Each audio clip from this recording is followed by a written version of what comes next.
Hello and welcome to episode 27 of The Australian Runner, a weekly show about running and everything running related. I'm Ben and with me is Chris. G'day everyone. Today's episode is on the importance of keeping your running interesting. Let's get started.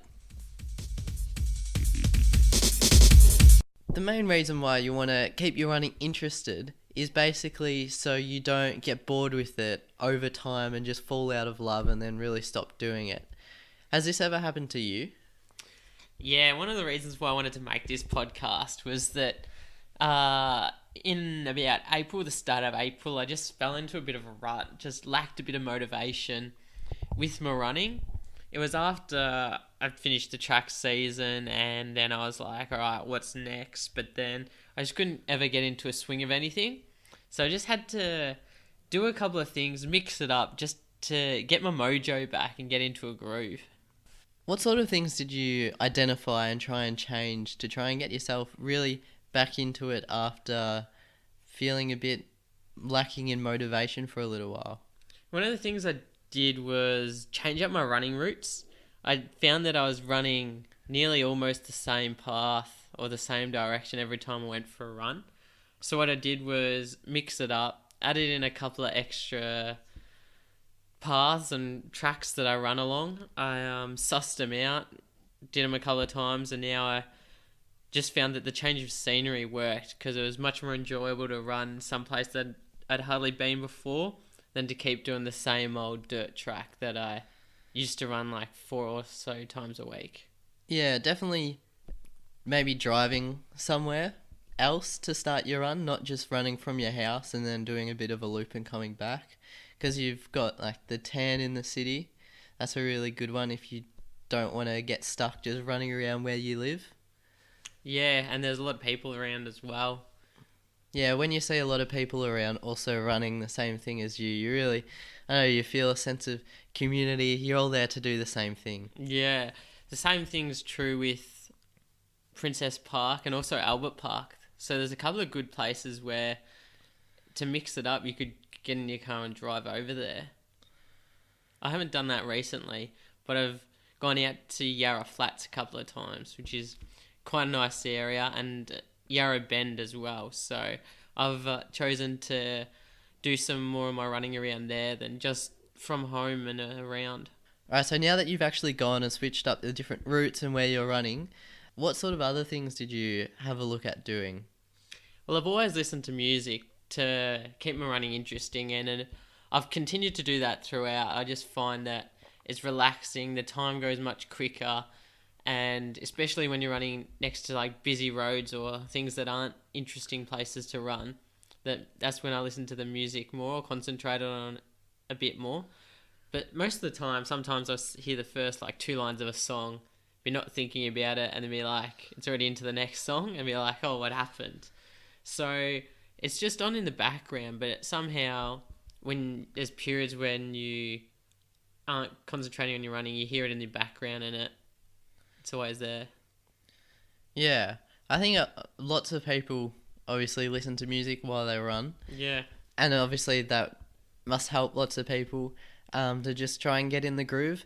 And you actually do run a little bit faster, especially if you have the music louder, because you can't, it sort of distracts you from what your body's telling you. If you're running a little bit too fast, you can't even notice. Yeah, true. Do you listen to music when you run? I sometimes listen to music, but I usually listen to podcasts. Like this one? Yeah, like this one. Yeah, I just listen to podcasts on really any topic, just something that's interesting, and there are so many podcasts out there that there's sort of something for everyone. Yeah, there is. There actually is. There's that many out there. But also, you can change how far you run or race. So, I just brought my running back a little bit as how the distance from like 8Ks down to about 6, but I ran the 6Ks a lot harder and faster. And just that change of pace meant that it wasn't so monotonous, my running. It was something different, something new. I wasn't used to going out and running quite as hard just around local streets, but at the same time I brought it back a bit, so it wasn't like I was completely exhausted when I got home. But the change of pace and running a bit faster kind of um, livened it up, because nobody likes to run slowly. Yeah, that's true. And then just, yeah, it's just another thing to try and get you out of the routine of doing the same old, same old. So especially, it's a little bit hard if you've got a specific route that you usually run on. Once you change that up, then the distances are definitely going to change as well. Although you can run like half the loop or take some shortcuts or tack on some extra bits. Really just anything to make the run feel different, whether it's the distance or it's the speed or it's the location and scenery. Just trying to really liven it up and get yourself engaged back in the running. Yeah, exactly. That's the whole aim of making running interesting, is to re-engage with your running again, because everyone has patches where they fall out of love or just can't quite as motivated.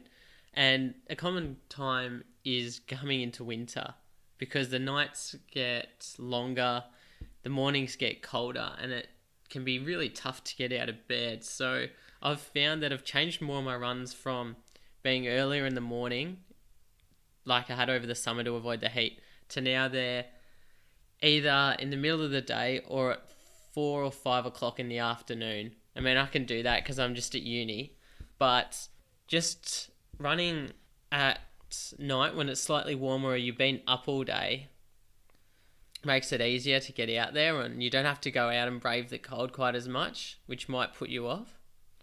Yeah, it gets a little bit hard when it starts getting dark. It feels like about 5:30 these days. Yeah. Makes it a little bit hard. But we've got a good podcast on running in winter, so you can give that one a little bit of a listen to get some ideas of how you can keep going through the cold months. Another one thing to do is, if you've got a mate, call him up, get him down, say, let's go for a run, because it's always so much better to run with someone. You can have a chat, or even somebody on a bike next to you. If you don't know anyone who really runs, get them down on a bike so that you got company on your run, and just the company makes it feel much better. So I've got two good mates that we sometimes go out on runs with, and it's just good. The banter just flows throughout the 40 minutes we go for a run. We seem to run faster than if I was running by myself, but I hardly notice it. The time and the speed we're running at just seems to be in the background because I'm chatting with them and enjoying their company. And when you've got somebody and you've got a time, you really commit. You know you're going to do that run, because otherwise you'd be letting someone else down. So just making that set time to meet somebody to go for a run means you'll actually do it, more so than if it's just you. Yeah, that's what they say. You want to get some sort of external pressure to achieve the goals that you want to achieve. Yeah. So they say if you're planning on, I don't know, learning how to play an instrument, you want to tell other people that you're going to learn how to play an instrument. Or in this case, if you want to keep up your running, you're going to tell somebody else that you want to go for a run, that you're going to go for a run, and you just want that sort of social pressure to get back into the swing of things, to make it a bit more interesting and make sure that you actually go for the run. So most of these ruts, if you identify that you're in a rut and you can make it interesting, you want to get back up to where you were beforehand with your terms of motivation. It's not like you're giving up running. You're wanting to get straight back into it. So telling somebody else and meeting up with them and going for a run is a great way to force yourself to get through the couple of weeks or maybe a month of just feeling a bit down, and try and pick yourself back up and get back into it. Yeah, by no means say thanks for coming once you've got your mojo back. Definitely keep it up throughout the year if you can, or every now and then when you're both available. And it just shows that peer pressure can do some good things. You wouldn't have believed it going through school. They're always like how bad it is, but nah, the peer pressure definitely works. And the last thing you can do is sign up, pay your money, and enter a fun run, a race, or an event. So you've got a goal or something to aim for. If you've put your money down a couple of weeks out, you're like, I can't get out of this. I'm actually going to have to do it on the day. And I don't want to just rock up and run like an absolute fool. I want to put in some training. And it'll actually kind of motivate you to get out and hit the pavement. Yeah, fun runs are really good to do with other people, other friends as well, because they get sort of everyone together. They've got a really good vibe and atmosphere. You usually get free breakfast afterwards. Yep. You feel like a little bit of a star when you've got your bib on and you cross the line. It's all electronically timed, and you can go home and look up what time you've officially run. And then if you do multiple fun runs, like over the course of a year or a couple of years, it's really good to compare. And obviously, there's not a whole lot of pressure on running too fast. So somebody who's not really big into running, you can do a fun run with them. They can just do whatever time they want to do. You can do whatever time you're comfortable with doing. Then, go out for breakfast afterwards, make it into a bit of a morning out of it. Yeah, and there's so many fun runs out there. There's probably nearly almost every weekend in, let's say, Melbourne, there'd be a fun run on somewhere. I did one last weekend with Street Chamois, and they do ones all across Australia. But then you have like the run for the kids, the City to Surf, the Melbourne, Sydney marathons, and then there's a whole lot of Tasmanian 10k events, and that's just off the top of my head. You got Puffing Billy as well. Puffing Billy, and then there's the park runs that are the free 5k weekly fun runs. So there's always somewhere you can run or race every weekend, no matter what. It's really building that sense of community as well. I'm sure there's people that you'll meet up with again and again if you go to a couple of these. It's really, one of the main things to get yourself motivated again is to do it with other people. You got your people that you run with, and if you're in a fun run, you can see everyone around you doing the exact same thing, and that can really motivate you to try harder and really start enjoying it again. Yep. So with that being said, that's the end of the first half of the show, and I'll pass it over to Chris for the week's running and athletics news. Thank you. Georgia Griffith has continued her magnificent form. After qualifying for the London World Champs in the 800 metres last week, this week she put down a qualifier in the 1500 over in Portland when she ran a time of 4:07:30, so well done. There's been 2 Diamond League meets. They are the premier meets or an events on the athletics calendar yearly, and they have happened in the Scandinavian cities of Oslo and Stockholm. Ryan Gregson backed it up running at both meets in the 1500 metres. He ran 3:38 and then 3:34:37, which is good early season form from him. We're waiting to see what damage he can do at the World Champs in August.